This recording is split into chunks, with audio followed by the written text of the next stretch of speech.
Price Lord. இன்றைக்கும் இயேசுவின் நாமத்தினாலே உங்கள் ஒவ்வொருவரையும் டெய்லி மன்னாங்கிற இந்த கர்த்தருடைய வசனத்தை தியானிக்கும்படி அன்போடு உங்களை நான் வரவேற்கிறேன்.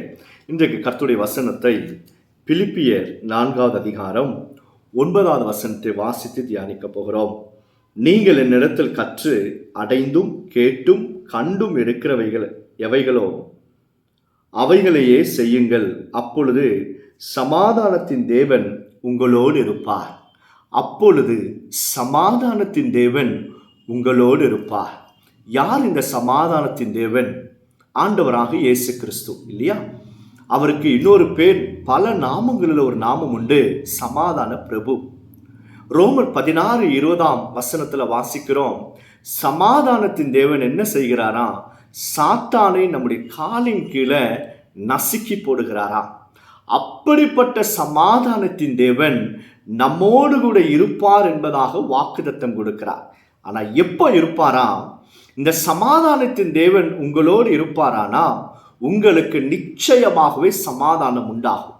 ஆனால் எப்போ இருப்பார் சமாதானத்தின் தேவன் நம்மோடுனா, அந்த வசனத்தில் இந்த அப்போஸ்தலனாகிய பவுல் பிலிப்பியர் என்கிற அவர்களுக்கு எழுதும் பொழுது சொல்லுகிறார், நீங்கள் என்னிடத்துல என்ன கற்றுக்கொண்டீங்களோ அதன்படியாய் செய்யும் பொழுது அந்த சமாதானத்தின் தேவனாகிய கர்த்தர் உங்களோடு இருப்பார், உங்களுக்கு சமாதானத்தை கொடுப்பார் என்பதாக சொல்லுகிறார். பாருங்க, சமாதானம் நம்ம வாழ்க்கையில வரணும்னா முக்கியமான 3 காரியத்தை இந்த அதிகாரத்தில் வாசிக்கிறோம்.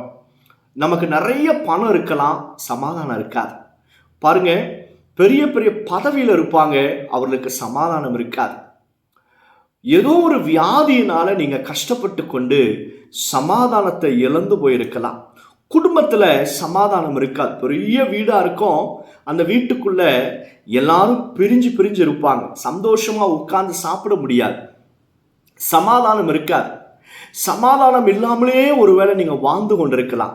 இன்றைக்கு கர்த்தர் உங்களை நோக்கி சொல்லுகிறார், இந்த 3 காரியத்தை நீங்க செஞ்சீங்கன்னா உங்க வாழ்க்கையில இயேசு சுவாமி கொடுக்கிற சமாதானம் நிறைவாக காணப்படுமா? என்ன செய்யணும் அப்படின்னா, இதே 8ஆம் வசனத்துல கடைசியில பார்த்தீங்கன்னா, சிந்தித்து கொண்டிருங்கள் என்பதாக எழுதுகிறார். என்ன சிந்திக்கணும்? சிந்திக்கிறதுனா மெடிடேஷன் அப்படின்னா நம்ம கண்களை மூடி சும்மா எதையுமே சிந்தியாமல் இருப்பதல்ல. எது ஒழுக்கம் உள்ளதோ, எது நல்லதோ, எது நமக்கு உபயோகமா இருக்குமோ, எது மற்றவர்களுக்கு தீங்கு விளைவிக்காதபடிக்கு நல்லதாக இருக்கிறதோ அதை சிந்தித்து கொண்டிருங்கள் என்பதாக இந்த வசனத்துல காணுகிறோம். பாருங்க, அப்படிப்பட்ட காரியங்கள் உலகத்துல எதுவுமே கிடையாதுங்க. ஆனா ஒன்று உண்டு, என்ன அப்படின்னா இந்த கர்த்தருடைய வசனம். இந்த வசனம் எல்லாரையும் ஆசீர்வதிக்கக்கூடியது, நன்மையான காரியங்களை கொண்டு வரக்கூடியது. ஆகையால இந்த வசனத்தை நீங்க தியானித்து சிந்தித்து கொண்டிருங்கள் என்பதாக நாம் உணர வேண்டும். இந்த வசனத்தை சிந்திங்க. ஐயோ பிரதர், பாஸ்டர் அவங்க இப்படி சொல்லிட்டாங்க, என்னை இவங்க இப்படி சொல்லிட்டாங்க, மற்றவங்க உங்களை குறித்து சொன்ன தவறான வார்த்தைகளை சிந்தித்து கொண்டிராம, உங்க பழைய தோல்விகளையும் அவமானங்களையும் சிந்தித்து கொண்டிராம, வேத வசனத்தை ஒரு நாளைக்கு ஒரு வசனத்தை எடுத்து தியானித்து சிந்தித்து கொண்டிருங்க. 2வது அவர் சொல்லுகிறார், நீங்க என்ன கற்றுக்கொள்றீங்க? What you are learning right now, it's very important for your peaceful life. சில பேர் பார்த்தீங்க அப்படின்னா அசுத்தமானதை, எல்லாருக்கும் தீமையை கொண்டு வரக்கூடியதை கற்றுக்கொண்டிருப்பாங்க. நீங்க எதை கற்றுக்கொள்கிறீரோ அது உங்களுக்கு சமாதானத்தை கொண்டு வரக்கூடியதாக இருக்கணும். What you are going to learn something useful. Learn something useful. நீங்க என்ன கற்றுக்கொள்கிறீரோ அது உபயோகமுள்ளவைகளை கற்றுக்கொள்ளுங்க. 3வது, நீங்க எதை செய்றீங்களோ அது உங்களுக்கு சமாதானத்தை கொண்டு வருவதற்கு வாய்ப்பாக இருக்கும். அப்ப என்ன அர்த்தம்? நீங்க என்ன சிந்திப்பீங்களோ அது கற்றுக்கொள்வீங்க, எதை கற்றுக்கொள்கிறீரோ அதை செய்வீங்க. அப்போ நீங்க வேத வசனத்தை சிந்திச்சீங்கன்னா அந்த வேத வசனத்தை கற்றுக்கொள்ள ஆரம்பிச்சிருவீங்க. வேத வசனத்தை கற்றுக்கொள்ள ஆரம்பிச்சீங்கன்னா அதை செய்ய ஆரம்பிச்சிருவீங்க. அப்பொழுது நிச்சயம் உலகம் உங்களிடத்திலிருந்து உங்களுக்கு கொடுக்க முடியாத சமாதானத்தை இயேசு உங்களுக்கு கொடுப்பார். அல்லேலூயா. சமாதானம் இல்லாமல் இருக்கிறீங்களா? போராட்டத்தோடு இருக்கீங்களா? எல்லாமே இழந்தது பிரதர், எனக்கு சமாதானமே இல்லை, என் இருதயத்திலலாம் குழப்பம் போராட்டம் சொல்றீங்களா? எல்லாத்தையும் ஆஃப் பண்ணி வச்சுட்டு, தூரமாக வச்சுட்டு, வேத வசனத்தை, இந்த பைபிளை எடுத்து வாசிங்க.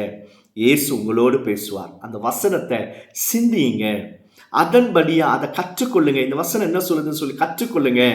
அதன் பிறகு அதன்படியாய் செய்யுங்க. நிச்சயமாக உங்க வாழ்க்கையில இயேசு கொடுக்கிற நிறைவான சந்தோஷம், சமாதானம் உங்க இருதயத்துல, வேலை செய்கிற ஸ்தலத்துல, குடும்பத்துல, எல்லா இடத்துலையும் விசேஷமாக உங்க மனதுல, உங்க மைண்ட்ல பீஸ் ஆஃப் மைண்டை கர்த்தர் கட்டளையிடுவார். சரிங்களா? இன்றைக்கு காலையில ஒருவேளை எந்த வேலையில இந்த செய்தியை நீங்க கேட்டுக்கொண்டிருந்தாலும், இயேசு மட்டும்தான் சமாதானத்தை கொடுக்க முடியும். இயேசு கொடுக்கிற சமாதானம் தான் நிரந்தரமான சமாதானம். அந்த சமாதானத்தை தவிர உலகத்துல எதுவுமே நமக்கு அப்படிப்பட்ட சமாதானத்தை கொடுக்கவே முடியாது. சோமல்லாமா? பரலோக பிதாவே, யாரெல்லாம் சமாதானத்தையும் சந்தோஷத்தையும் இழந்திருக்கிறார்களோ அவர்களுக்கு இந்த பாக்கியத்தை கட்டளிட்டு உங்களுடைய பிள்ளைகளுடைய முகத்தை பிரகாசிக்க செய்யும் விசேஷித்த சமாதானம் அவங்க குடும்பத்தில், இருதயத்தில் ஆட்கொள்ளட்டும். இயேசுவின் நாமத்தினால ஜெபிக்கிறோம் பிதாவே. ஆமென், ஆமென். God bless you. God bless you all.